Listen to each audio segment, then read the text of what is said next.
Kapatid na Eduardo V. Manalo, ang ating tagapamahalang pangkalahatan, talagang halal ng Diyos. Patuloy na sinasama ng ating Panginoong Diyos ang kanyang pamamahala.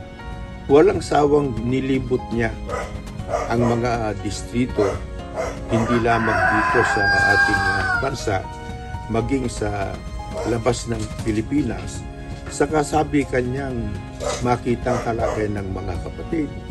Nasaksihan ko po mula sa simula kung paano ang mabiyaya at matagumpay ng pamamahala sa Iglesia. Mahal na mahal po namin kayo kahit ano po mangyari sa buhay namin. Malayo man kami sa inyong piling, dama namin ang inyong pagmamahal, dama namin ang inyong pag-aalaala sa aming kalagayan.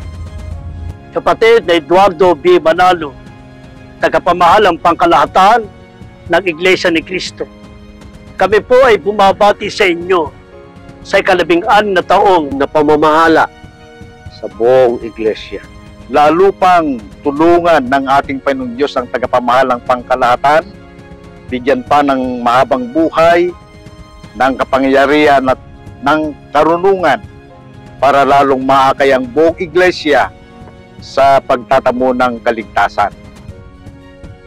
Nagpapasalamat po kami sa ating Panginoong Diyos at sa ating Panginoong Jesucristo sa pagkakaloob po ng napakaraming tagumpay sa Iglesia ni Cristo.